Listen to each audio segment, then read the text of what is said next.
Jesus and the miraculous catch of fish.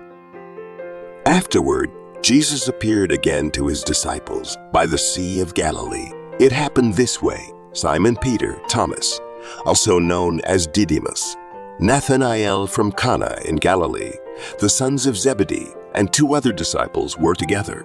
"I'm going out to fish," Simon Peter told them, and they said, "We'll go with you." So they went out and got into the boat, but that night they caught nothing.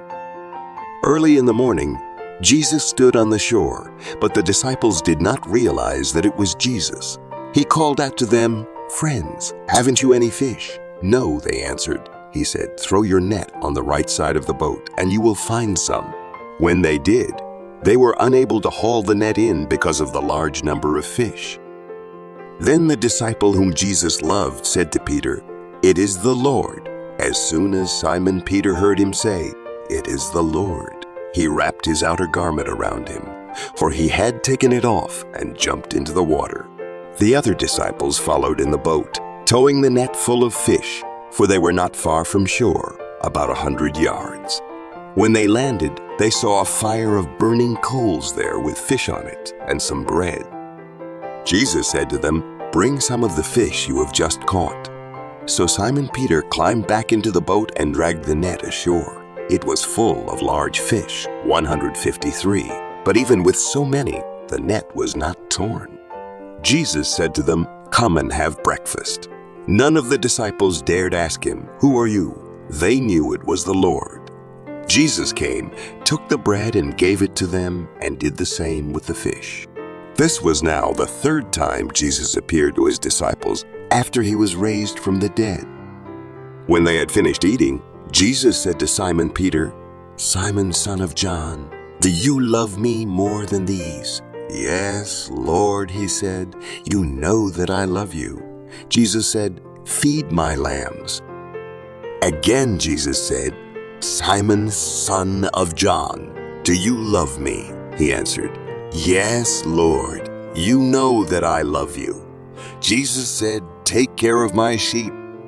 The 3rd time he said to him, "Simon, son of John, do you love me?" Peter was hurt because Jesus asked him the 3rd time, "Do you love me?"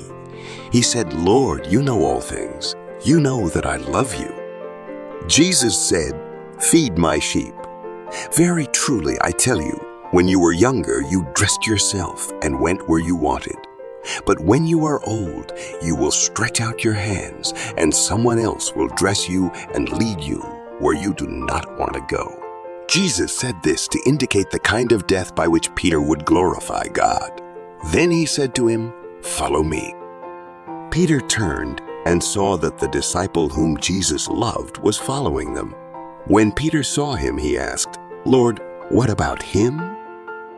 Jesus answered, "If I want him to remain alive until I return, what is that to you? You must follow me." Because of this, the rumor spread among the believers that this disciple would not die.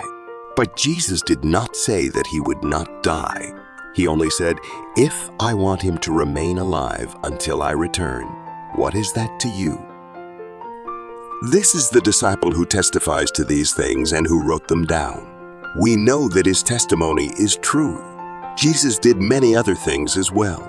If every one of them were written down, I suppose that even the whole world would not have room for the books that would be written.